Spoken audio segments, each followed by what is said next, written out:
Om yo brahmanam vidadhati purvam yo vai vedanscha prahinoti tasmai tamha devamatma buddhi prakasham mumukshurvai sharanamaham prapadye. Om Shanti Shanti Shanti. Om Namo Brahmadibhyo Brahma Vidya Sampradaya Katribhyo Vamshrishibhyo Mahadbhyo Namo Gurubhyaha Sarvopaplavarahitāh Prajñānaganaha Pratyagartho Brahmaivahamasmi Brahmaivahamasmi. Om वेदान्तार्थविभासकाय गुरवे शान्ताय सन्न्यासिने नानावादीनगेन्द्रसङ्घपवये योगीन्द्रवन्द्याय च मोहध्वान्तदिवाकराय भगवत्पादाभिधां बिभ्रते तस्मै भाष्यकृते नमोऽस्तु सततम् पूर्णाय बोधात्मने.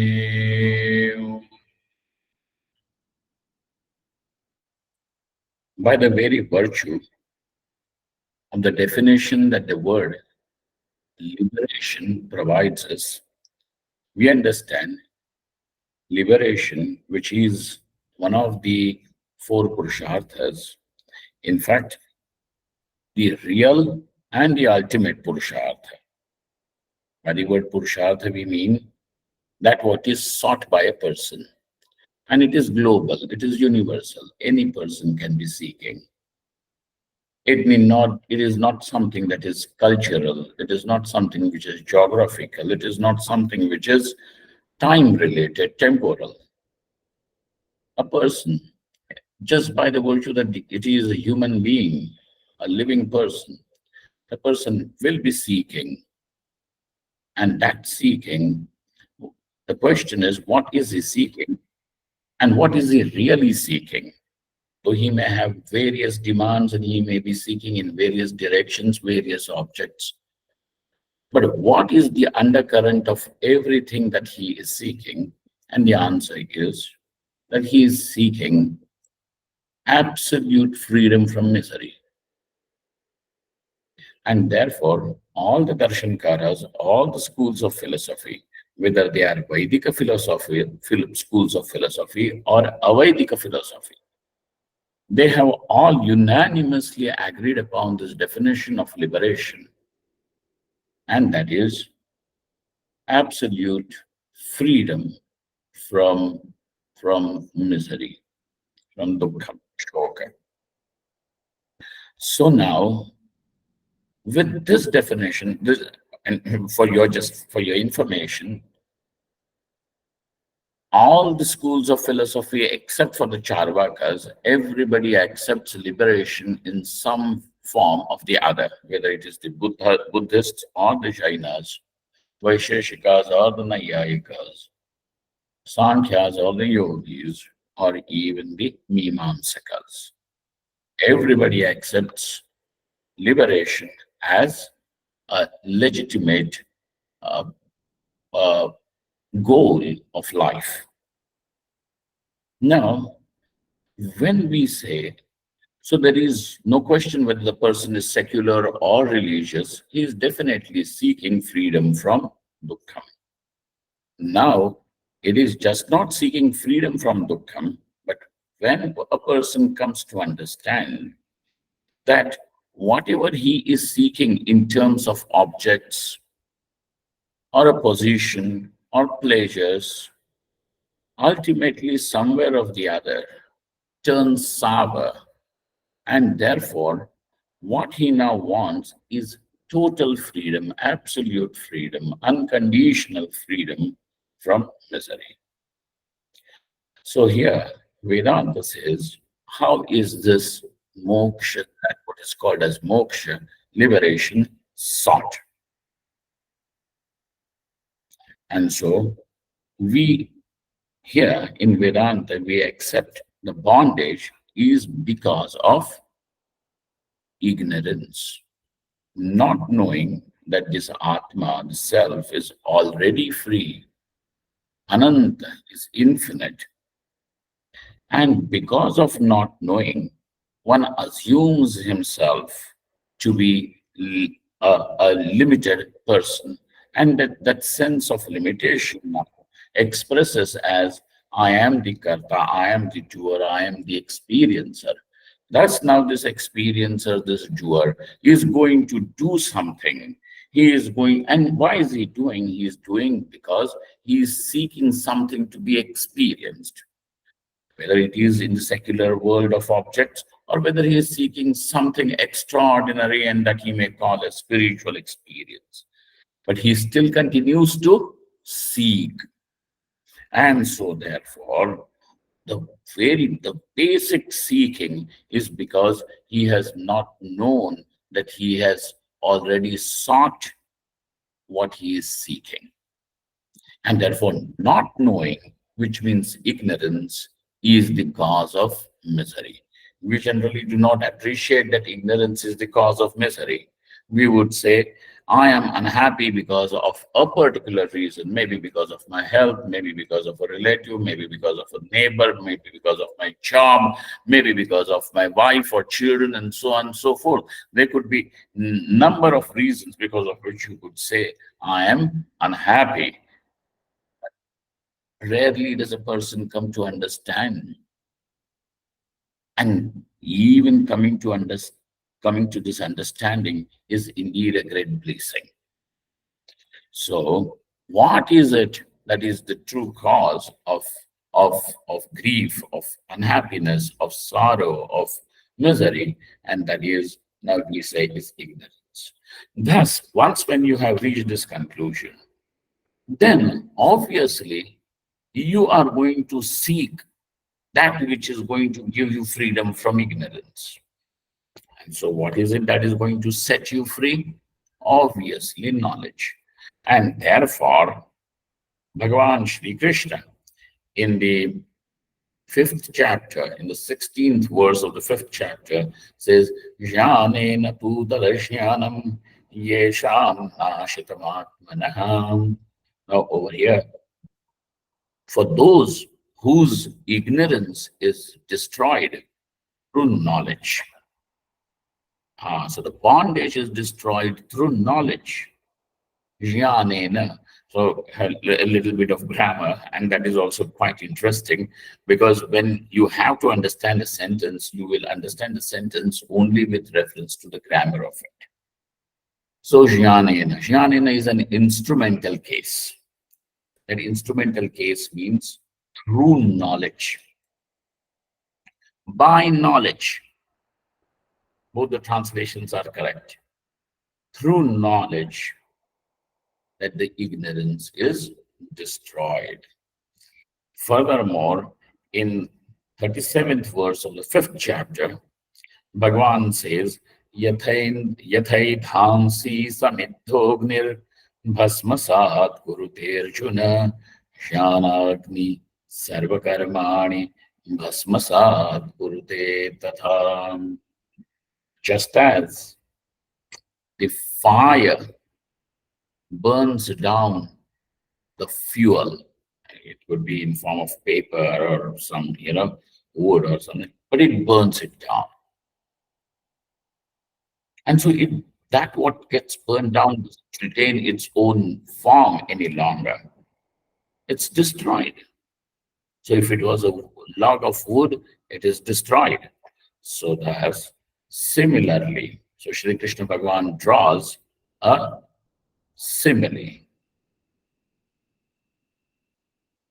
And he says, Bhasmasa Jnanagni. So there is fire of knowledge. So what is it that the fire of knowledge will destroy? Now, obviously, there is only one thing which can be removed through knowledge, and that is ignorance. It is only because knowledge cannot do anything else other than removing ignorance. Chitsukhacharya and even Padmaparacharya, etc., They have said that knowledge does nothing else. It is only ignorance which is removed through knowledge. And that is all, even our experience too. If you do not know a pot, so there is, we can say there is ghata jnanam. And then when your eyes are able to function in adequate light and see the pot, the ignorance about the object is gone, because now there is pot knowledge which has taken place. Ghata jnanena ghata jnanam nashyati. Now this is we have understood, we know this. But Shri Krishna Bhagavan says, Jnanagni sarva karmani bhasmasad kurute Arjuna. In the earlier statement, Bhagavan had said, it is the ignorance which is destroyed by the knowledge. Then he says, it is the karmas which are destroyed by knowledge. Sarva karmani bhasmasad kurte Arjuna. Because we understand that ignorance by itself is not what gives you suffering. Okay? It is through the karmas that now the suffering is brought. Your papa and punya karmas, whether they belong to this life or earlier lives, those papa punya karmas, when fructified, they bring you those situations where you may enjoy or you may suffer. Why have these karmas taken place?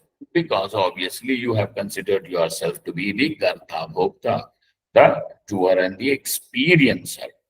Thus, now those karmas become responsible for the karma phalas to come in your life in form of sukha and dukkha. Thus, now you suffer.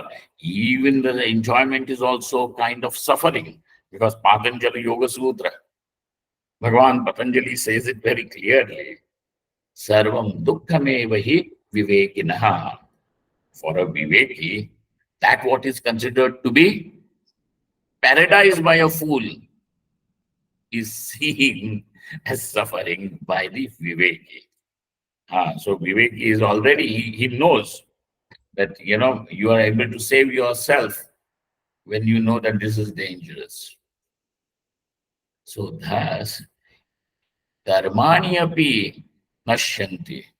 So jnanagni yatha indhansi samidhognir bhasmasat kurute Arjuna. Jnanagni sarva karmani bhasmasat kurute tatha.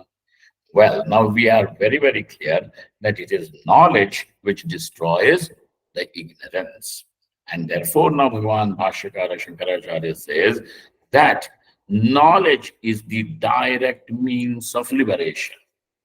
But turning towards our topic of the day, the topic is meditation, is Samadhi Abhyasa, Dhyana Abhyasa useful, or is it required for liberation? Is it required or not required?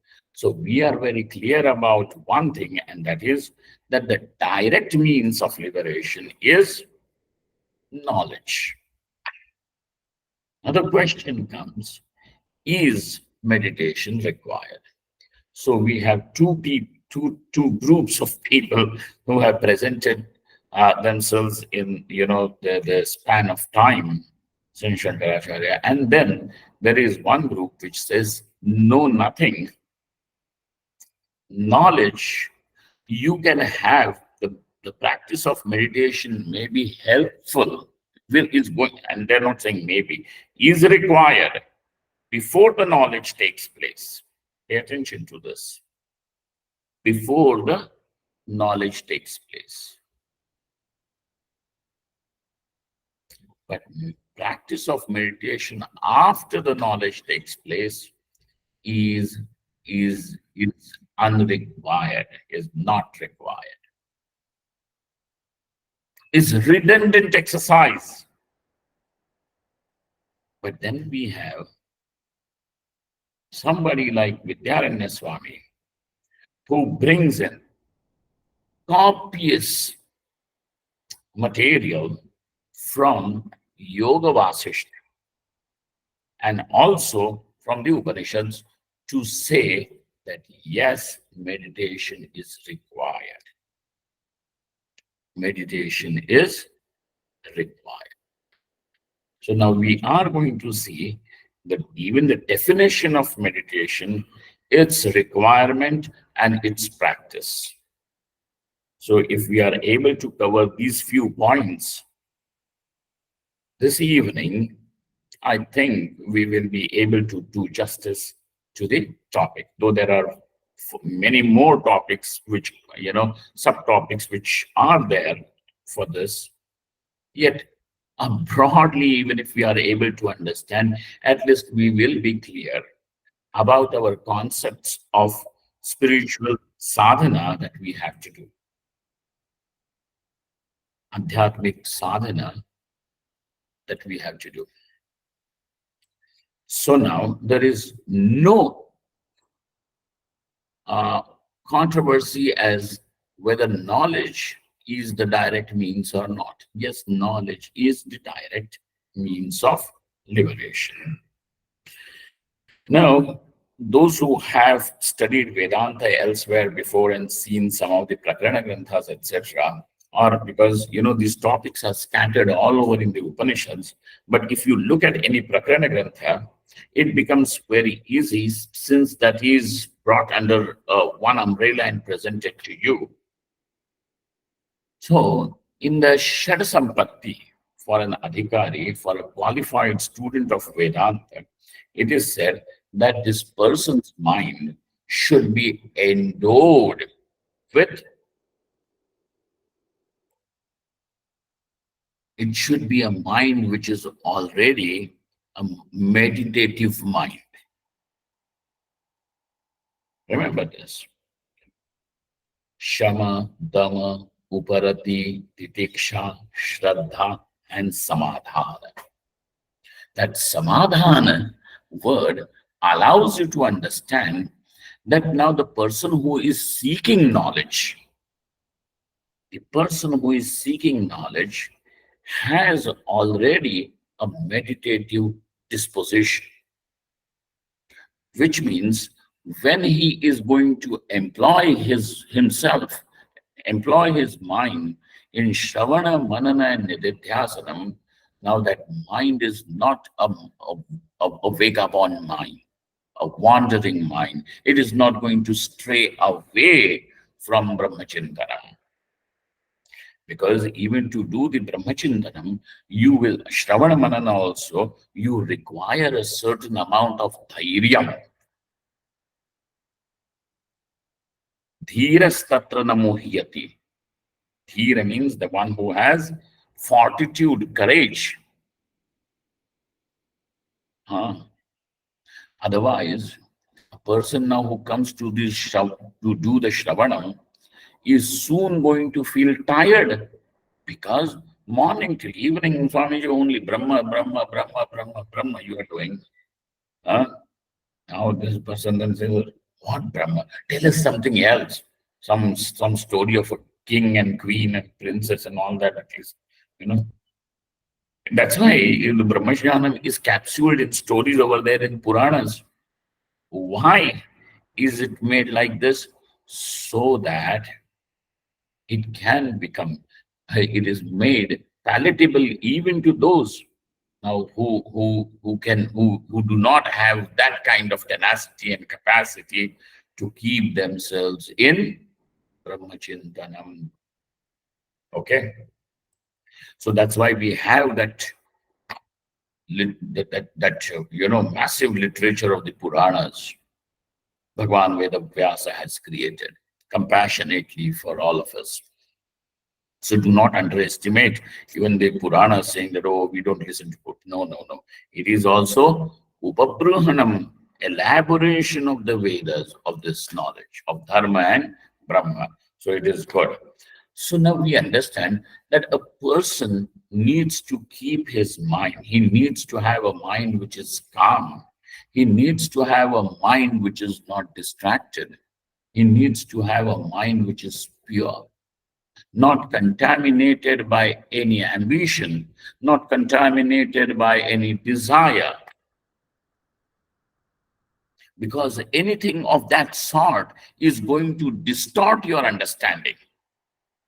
And distorted understanding cannot be called as knowledge. Because even when you see the snake instead of the rope, you still are saying, well, I know it is a snake. But is that knowledge or is that an appearance? So distorted knowledge does not remain knowledge any longer. And therefore, what you require is a mind which is free from all this sort of contamination. Thus, now that word samahita or that word samadhi or samadhanam allows us to understand that this person has a pure mind which is meditative, undistracted. It can stay put over there. It is calm and it can employ itself for Shravana, Manana, and Nididhyasanam. And therefore, we require the practice of meditation before the knowledge takes place. Up to this point, everybody is in agreement. Everybody is in agreement. But then there are going to be some people who are going to say, after the knowledge has taken place, why would we require meditation? Why would we require meditation? In fact, why would we require is already indicated by Bhagavan Shri Krishna in Bhagavad Gita himself. And he says, Samadho achala buddhi tada yogam avapsyasi. When do you understand that you have acquired yoga? When do you understand that you have become qualified? Because otherwise, a person will simply carry a new ego, the ego of enlightenment. You already had some ego of I'm good, I'm punyavan, so and so forth. Now a new sort of a identity. I'm enlightened. People don't understand that I'm enlightened, but I am. And so now this person is living what? A cartoon of spirituality then after.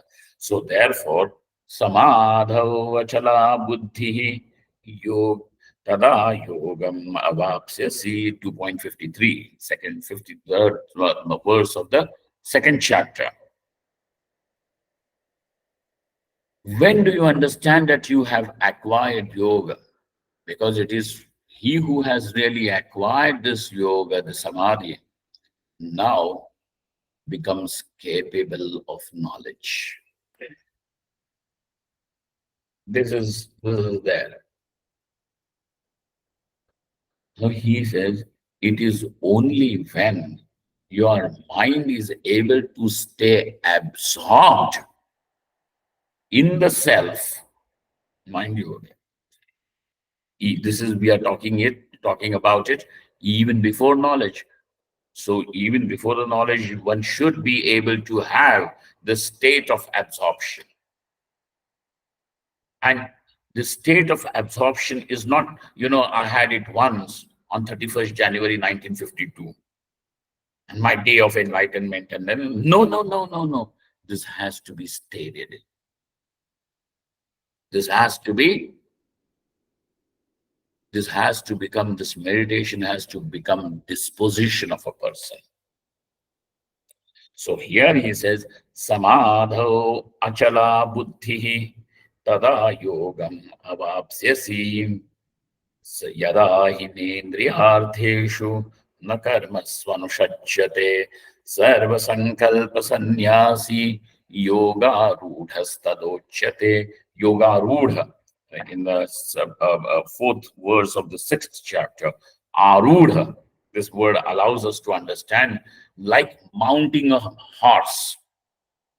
So now the person really needs to know how to mount himself and make himself steady and let pass that message to the horse that I am the master. So that means arudha, ashwarudha. Just as a person becomes ashwarudha, here Bhagavan is saying yogarudha. That yogarudha means now he has mastered this yoga.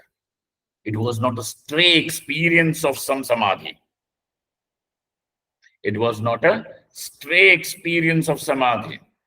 Because it may happen, some punya may fructify at some point, and that person may have 5 minutes experience of totally being absolutely like in the Jagrata Avastha, but that awareness is not delimited by body, mind, and any concept of ego.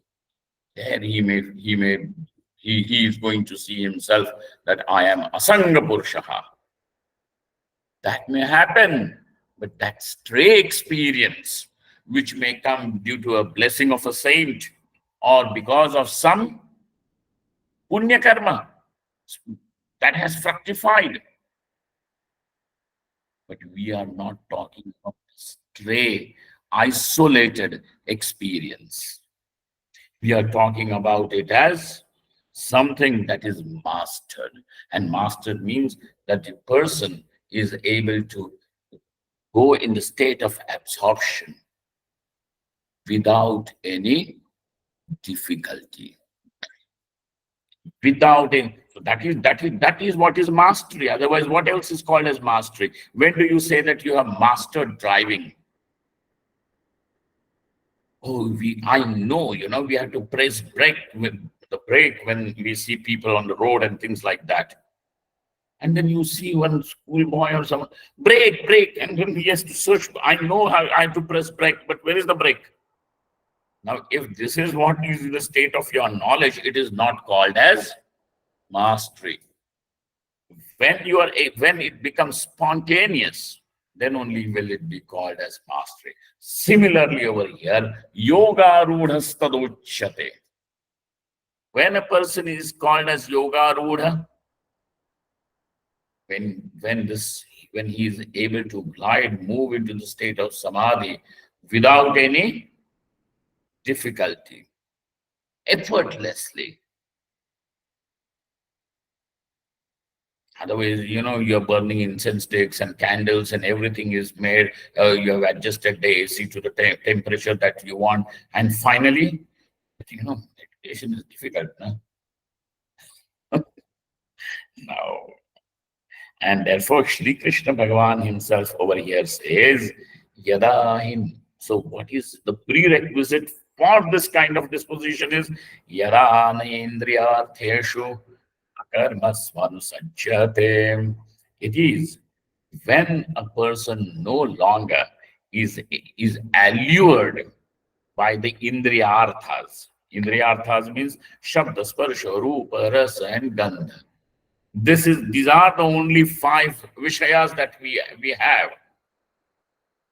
We don't have anything else more than this. Shabda, Sparsha, Rupa, Rasa, Gandha.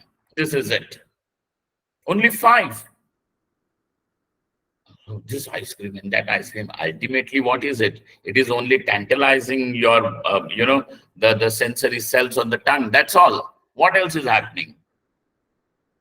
That is what you call as, this is special, this is, and you can keep on praising ice cream from here and ice cream from there, and, the chaat from Delhi and dosa from Bangalore. You can keep on discussing this.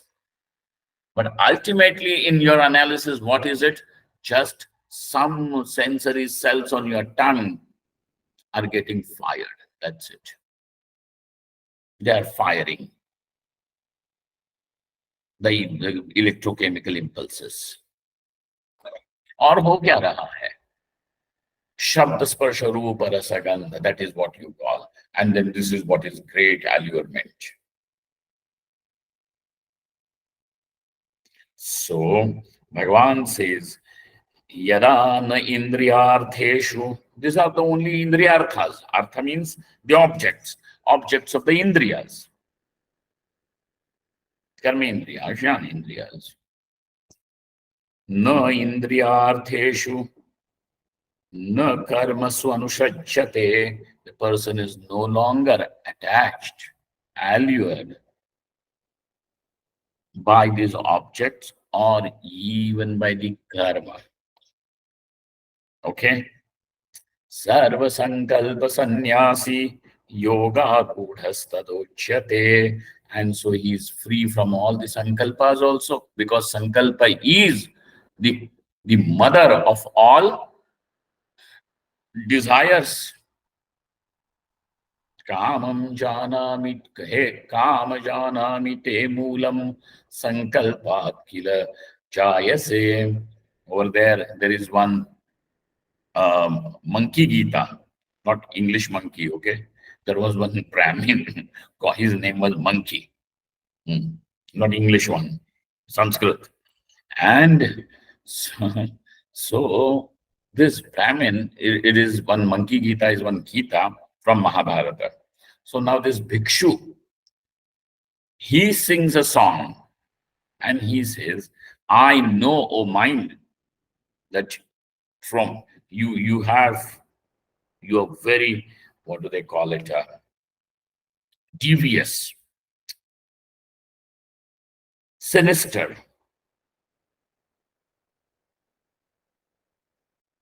But I know from where you are coming. A kama, I know, and that is you are coming from sankalpa. Whenever you have an idea, create an idea about anything, that this is good, this is nice. Samyak kalpana. Create a samyak kalpana.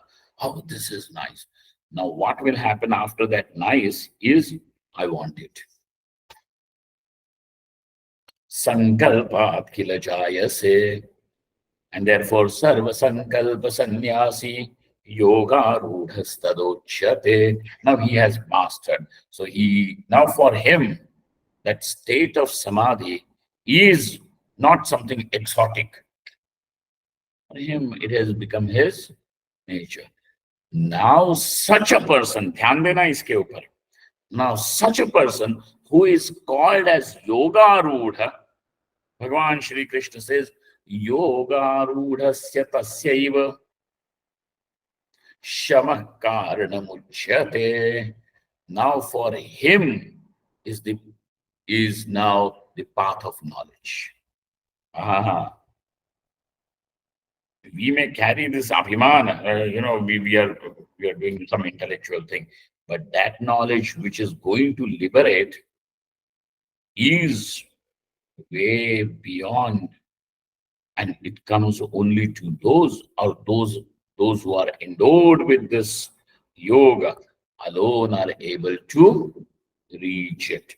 So thus we know for sure that the Dhyana Abhyasa or Samadhi is required before the dawn of knowledge. But let us not forget that even by the word yoga, we understand it is samadhi.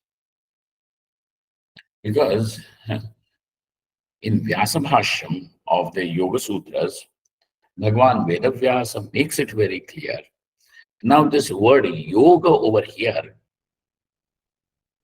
has not arrived from the verbal root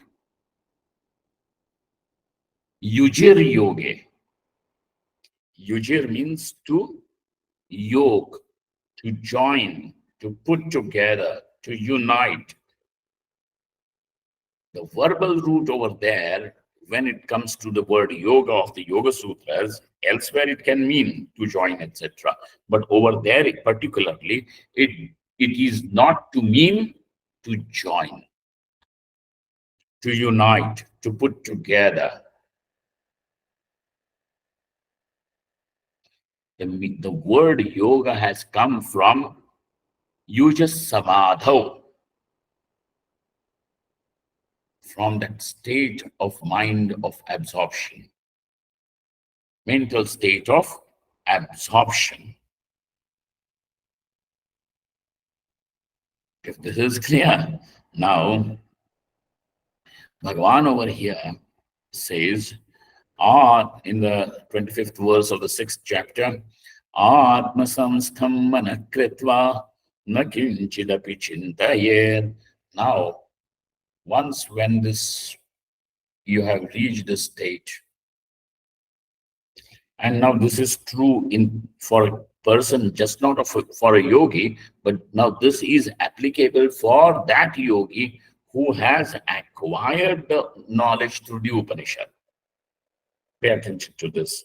We have very little time, and I'm trying to put things as much as I can for you, and then you can do your Chintan Manan by yourself.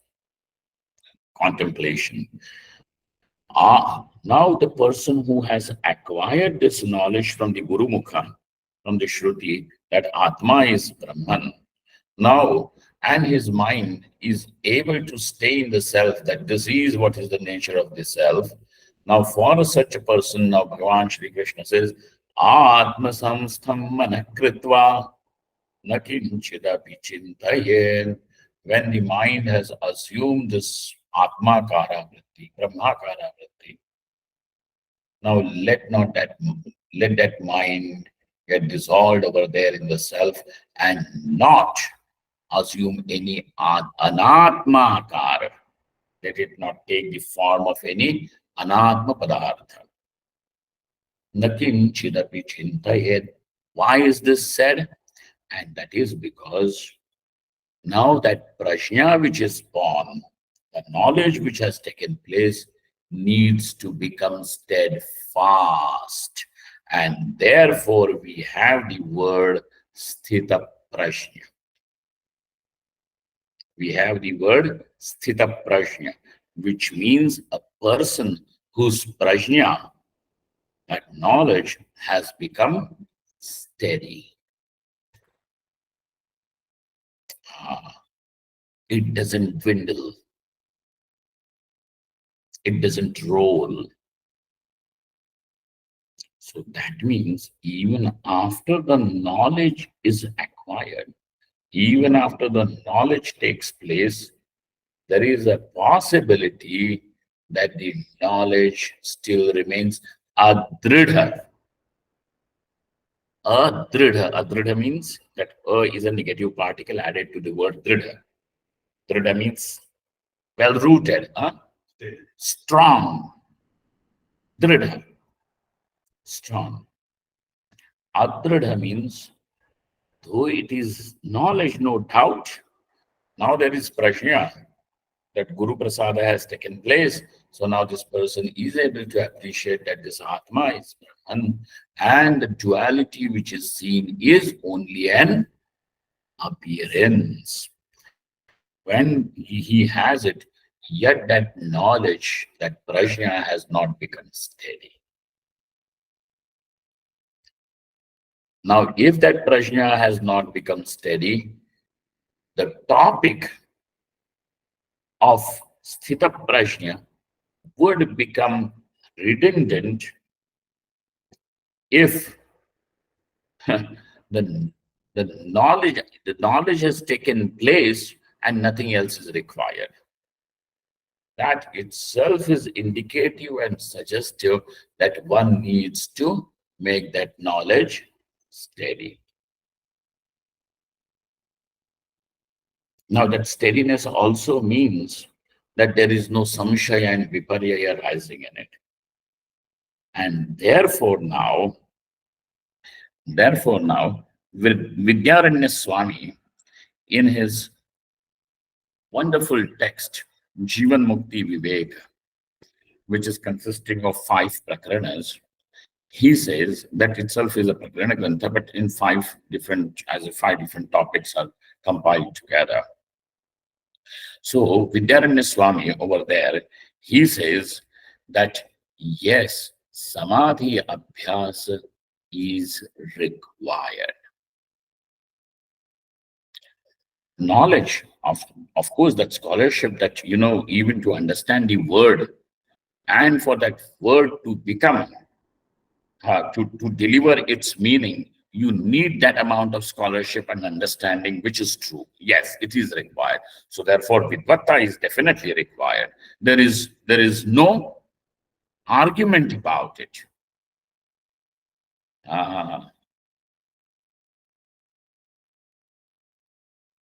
Brahmavid Brahmaiva Bhavati. He who knows. So that knowing part is taking place because of the Vakyam Upanishad. And in order to understand because it is a Vakyam, you need a certain background. And that background means that minimum degree of some scholarship, understanding over there. So now, sthita, but that prajna needs to be steadied is one thing which we have understood very clearly. Let that prajna become steady.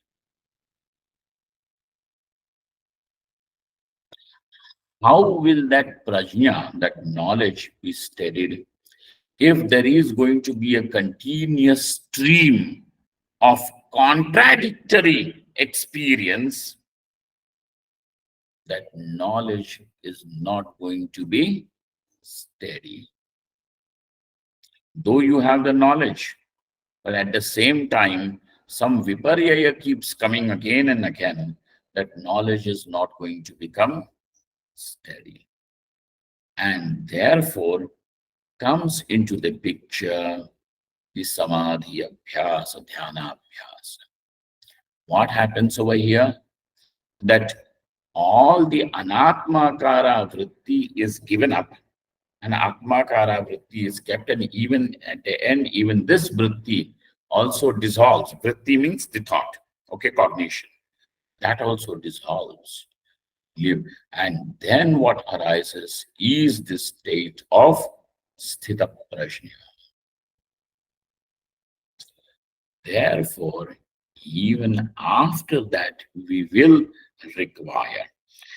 Vidyaranya Swami brings to us one sentence from the Paramahamsa Upanishad. Just one sentence. Look at that, and how he goes into, the dissection, and how much even a sentence, which is just a form of a question, is also able to deliver the goods. So look at that beautiful thing. Atha yoginam paramahamsanam koyam margaha. This is the question in the Paramahamsa Upanishad. What is the marga? Marga meaning, what is the path? For whom? For the Paramahamsa yogi. Paramahamsa means sannyasi. Okay. And sannyasi means, now we are not going, please don't take us as standard sannyasi, okay? That what is said by the Shastra is a proper sannyasi. Otherwise, Swamiji, you are like this, you are we are not going, I am not a standard, nor anybody is a standard. Standard is that what is shown by the Shastra. So, Atha yoginam paramahamsanam koyam margaha. What is that path of the Paramahamsa yogi? So now he says, over here, that marga means he's asking for the means. Correct? That marga means what? Asking for means. Sadhana. Sadhana for what, sir? If there is some sadhana, some means to be followed, a spiritual practice to be followed, then obviously there has to be an adhikari also for that. Adhikari meaning a person who is qualified to do that. Because if something is handed over to an unqualified person, it is not going to benefit the person, but it will cause harm. And therefore, the adhikari vichara is also done. So over here, that marga means it is asking for the means. Then if it is means, then who is the adhikari for that means? Is the question. And he says, Vidita Tatvaha Loka Vyavaharaihi Vikshipyamanaha Mano Vishrantim Kamayamanaha Adhikari. Here, look at this. What beautiful thing. Vidita Tatvaha, he who has now known the Tattva. Paramatma, that is the Tattva, that principle is known, that reality. Vidita Tattvaha. But though he is Vidita Tattva, yet what happens to him? Loka Vyavaharehi Vikshipyamanaha. Because he is involved in the Loka Vyavahara. He is involved in the Loka Vyavahara. And therefore, Mano Vishrantim Kamayamanaha. He needs that mind to be at peace, at rest. Mano Vishrantim Kamayamanaha Adhikari. Now he who thus desires, now, I'm not interested in anything. Whose daughter is getting married to whose son is man. This is not what I'm here for. Oh, all sannyasis, you should run some orphanages. Why?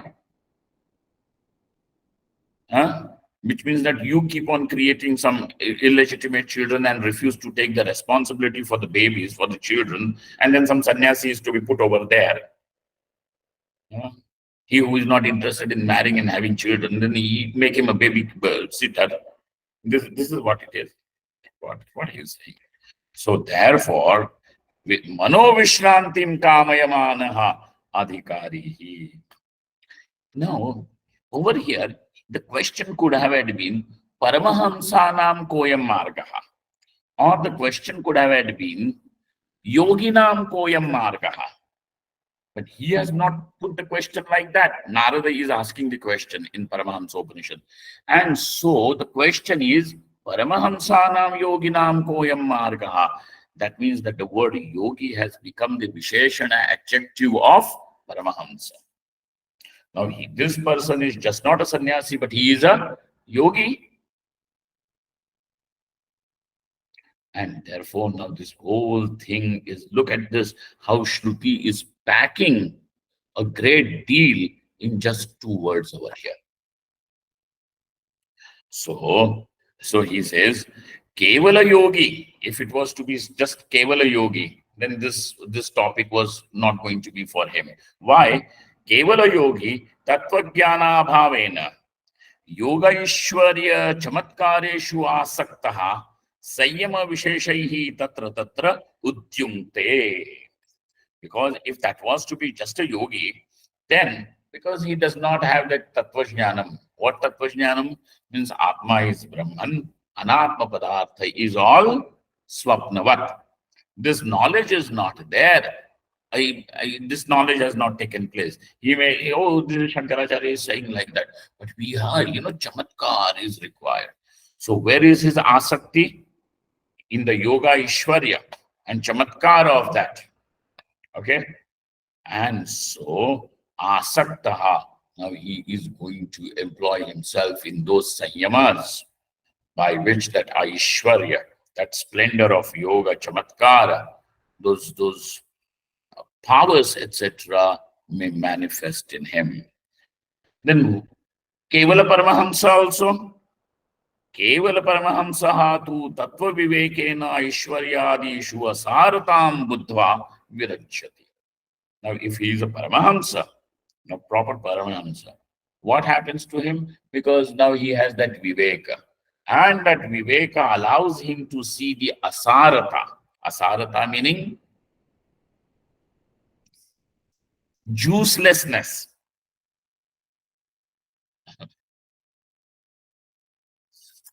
Uselessness. Redundancy of what? Of this Aishwarya, etc. In Swapnavastha, you see in a dream, then you see that you are able to fly, and so you are able to fly and go to America even without visa and without a ticket to be purchased, because you can fly, going. Akashagaman. Then you wake up. What? What happened to that Aishwarya? Swapnavat, it is useless. So also he who has now known what is the nature of this self, he who has woken up to this, for him, all this Aishwarya, etc., becomes he's useless. What is Swapnavat? And therefore, Asaratam Buddha Virajyati. Viraktopi asau. Though he is Virakta, definitely, yet Brahma Vidya Bharena Vidinishedau Ullanghayati. Because of that Brahma Vidya Bhara, sometimes he may also act, in the world, Vidinisheda, he may give up the Vidinisheda and act.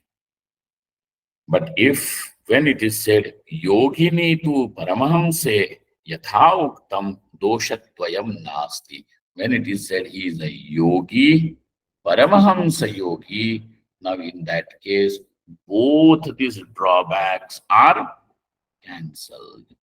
And therefore, now the question comes, Koyam Margaha Paramahamsanam Yoginam.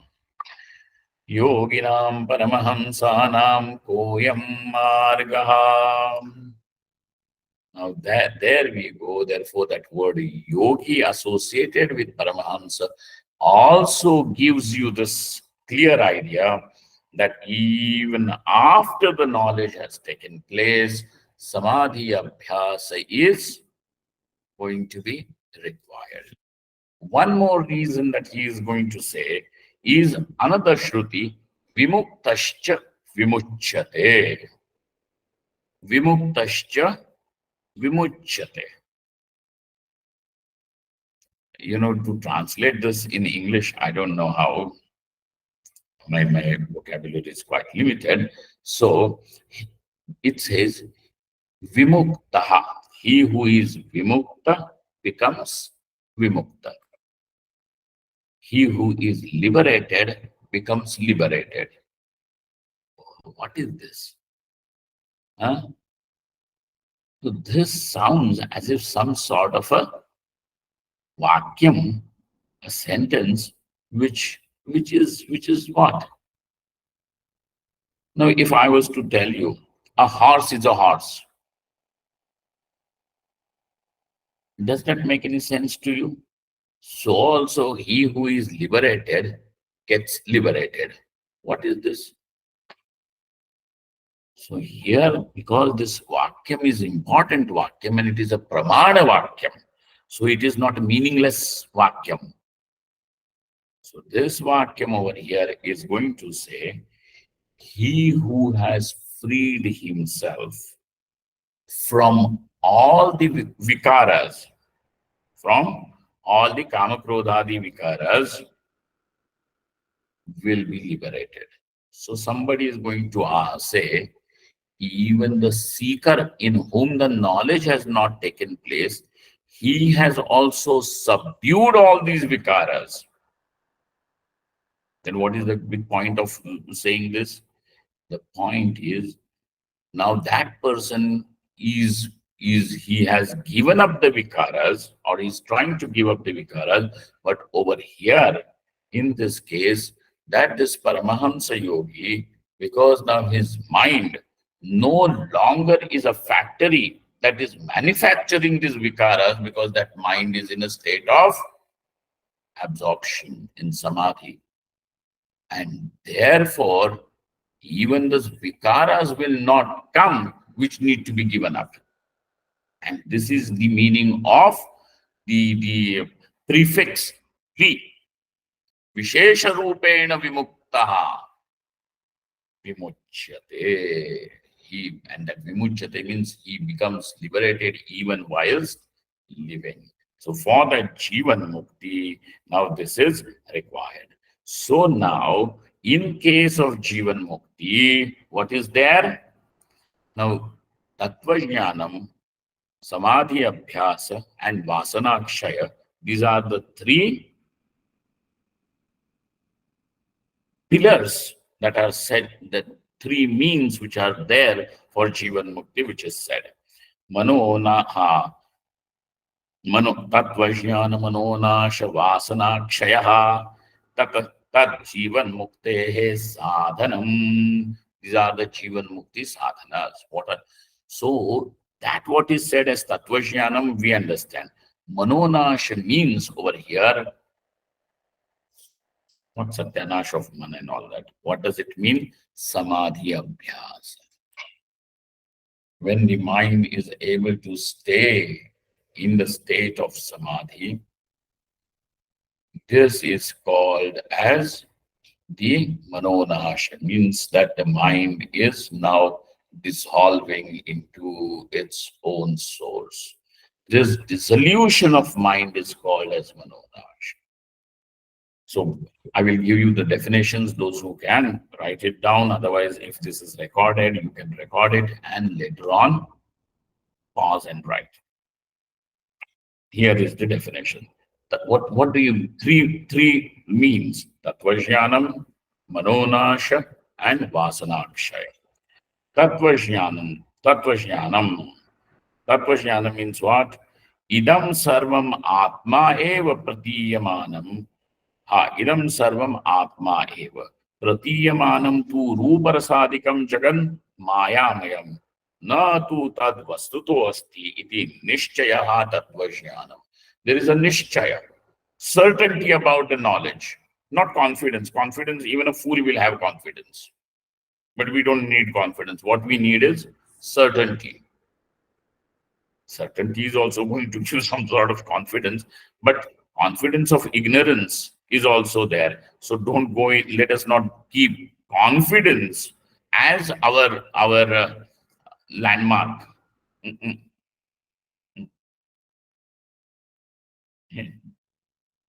Even fools also have confidence, ignorant.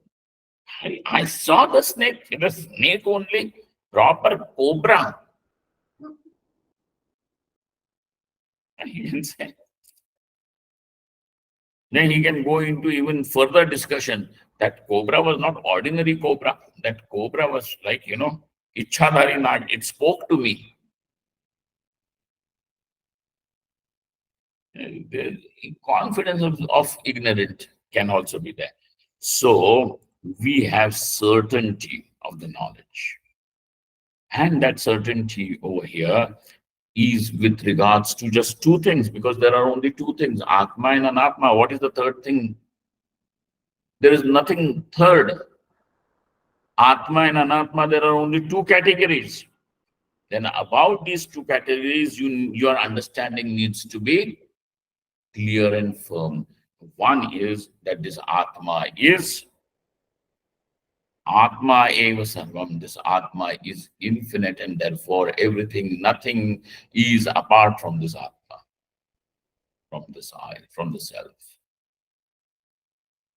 And therefore, and Pratiyamanam too, that what is experienced as being different from this Atma, Pratiyamanam to what? Rupa rasadikam, Shabdasparsha Rupa Rasagandha, etc. Jagat Mayamayam is only an appearance.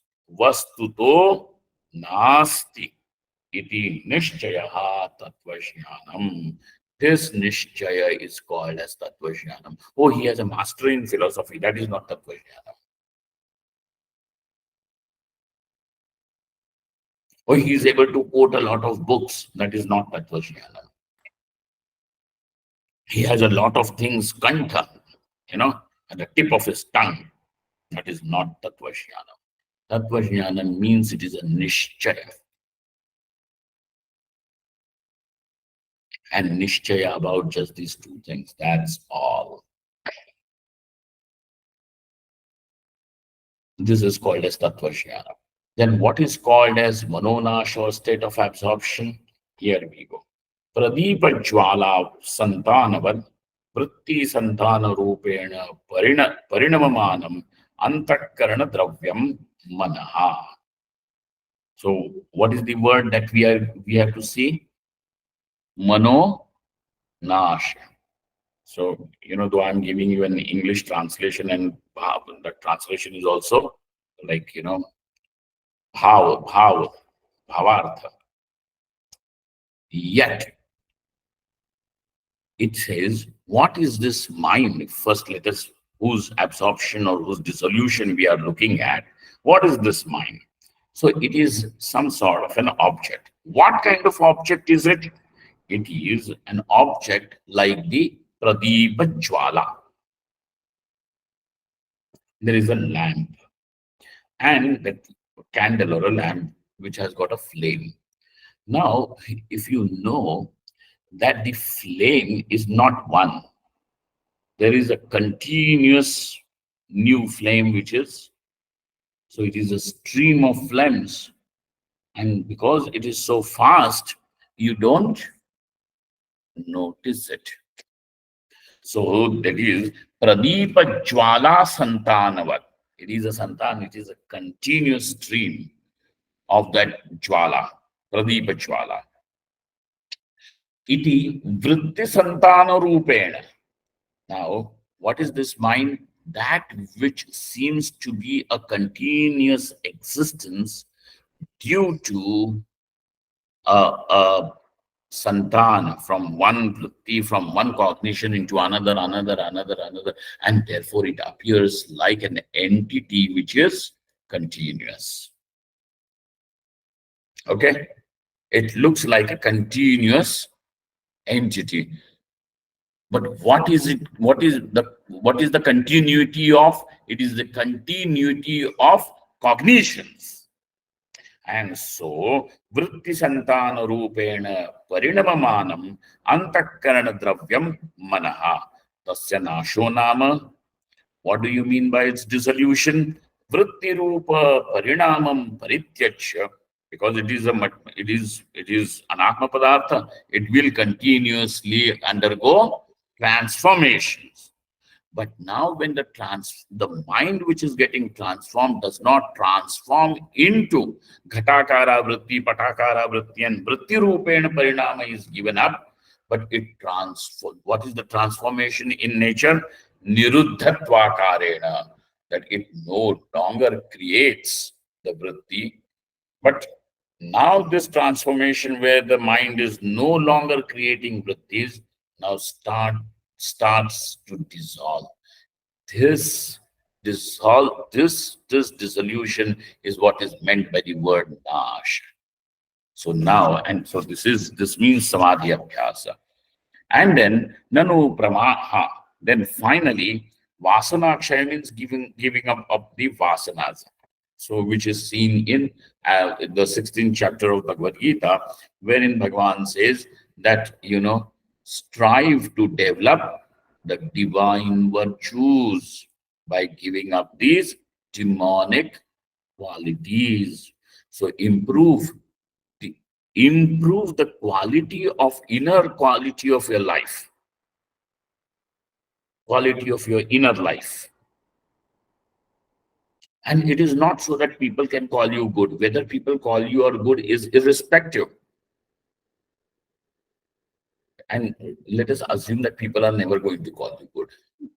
Because if people have not spared Ram and Krishna and Sita Bhagavati, do you think that you are going to be spared? Then you are living in a fool's paradise.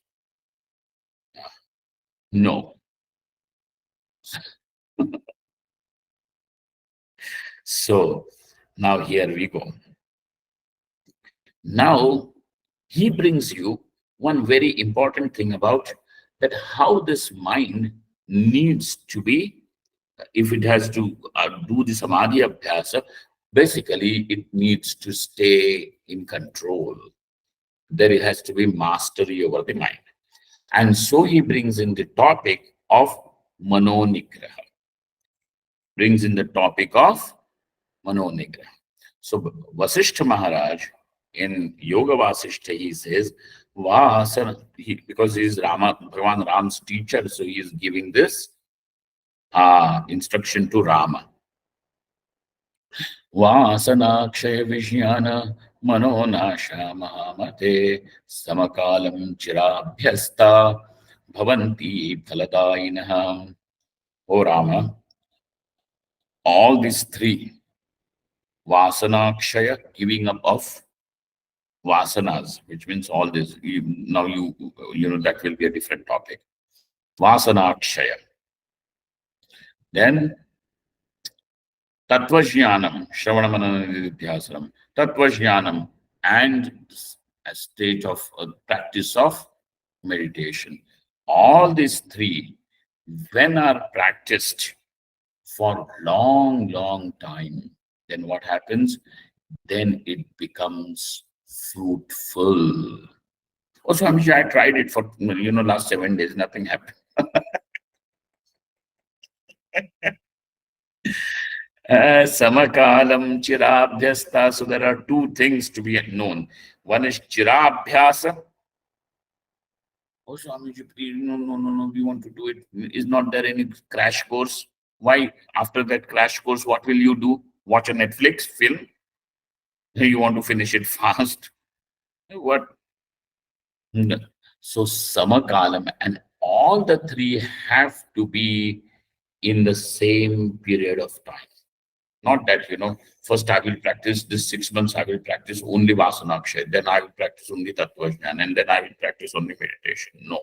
All three have to go together. All have to go together. And so, Eka Eko Nishevyante Yadyepi Chirayatnataha Tanna Siddhim Prayachanti Mantra Sankalita Iva. Over here, Vasishtaji says, though these three are there and somebody may be sincerely practicing it, oh, only 2 years I will practice now only Shravanam. So then he goes to some ashram, and then over there, brahmachari course, 2 years only. And next 2 years, meditation. Next 2 years, not like that.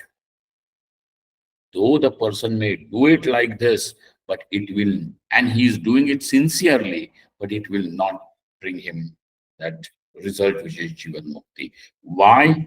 Tanna siddhim prayachanti. It doesn't become fruitful. Why? Mantra sankalita iva. Just as a mantra, if it is scattered and then practiced. So you are going to say, Om Namah Shivaya. So how many malas you have to do? 10 malas. So first 10 malas, Om, Om, Om, Om, Om. Next 10 malas, Namah, Namah, Namah, Namah, Namah. And next 10 malas, Shivaya, Shivaya, Shivaya. No. You have to do Om Shivaya only.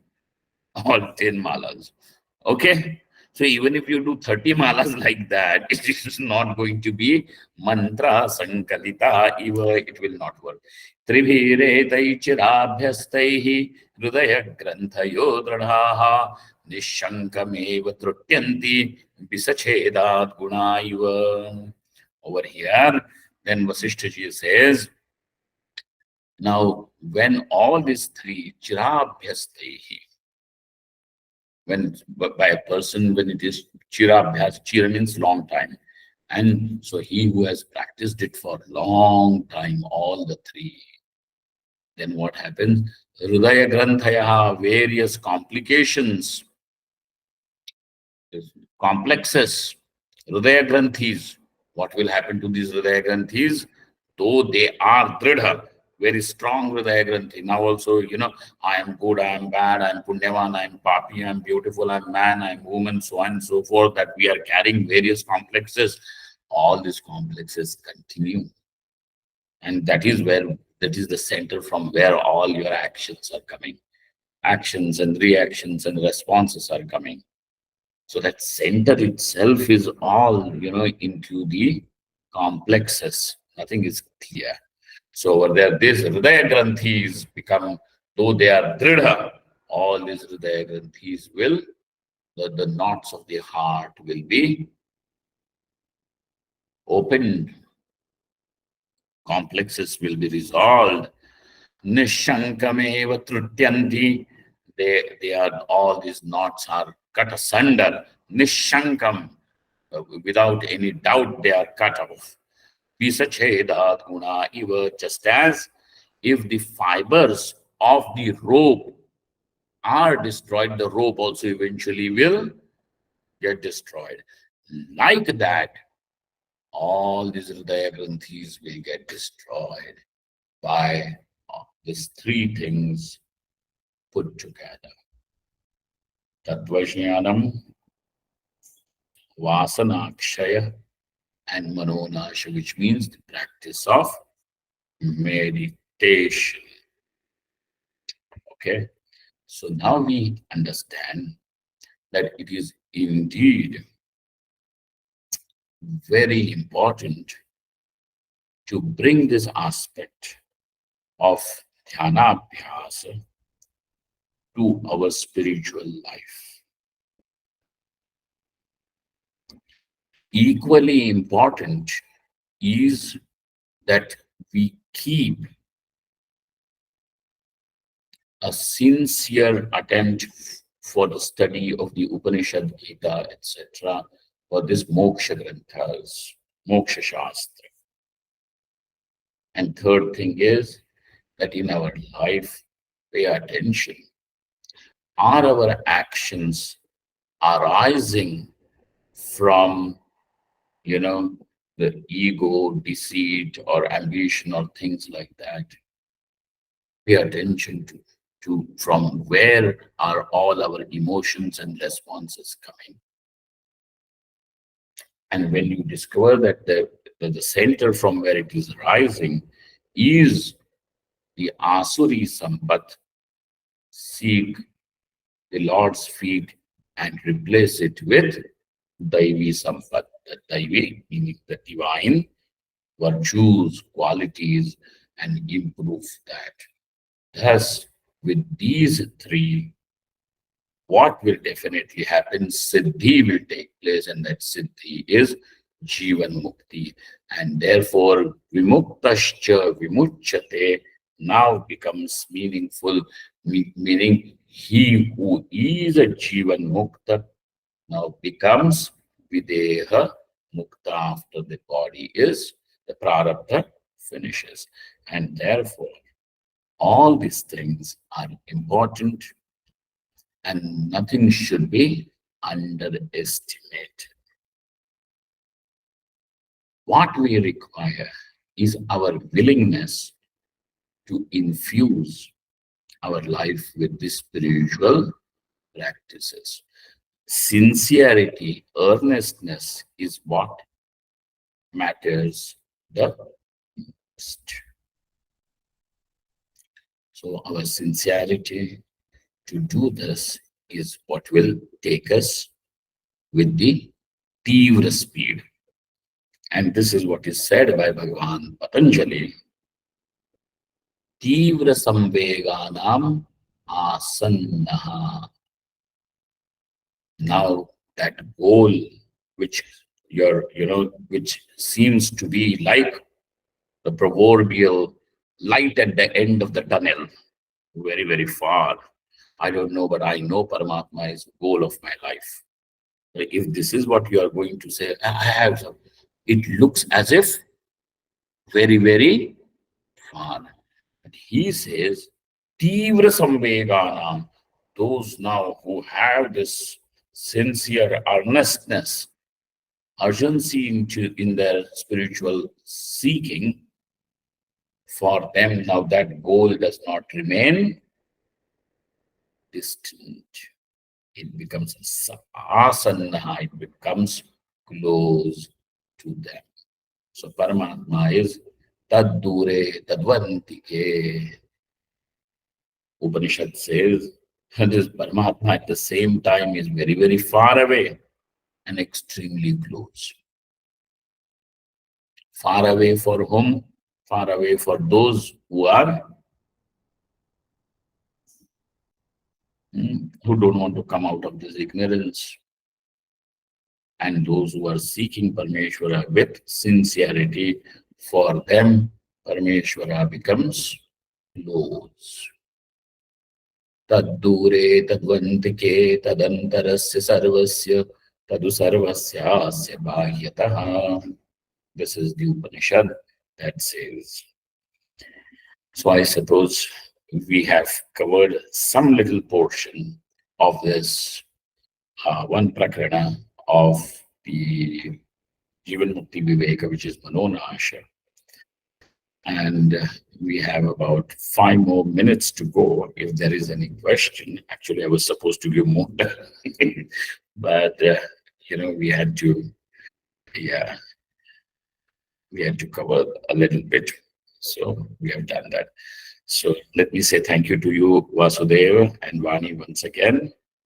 And if there is any question, I will try to answer it before the time finishes.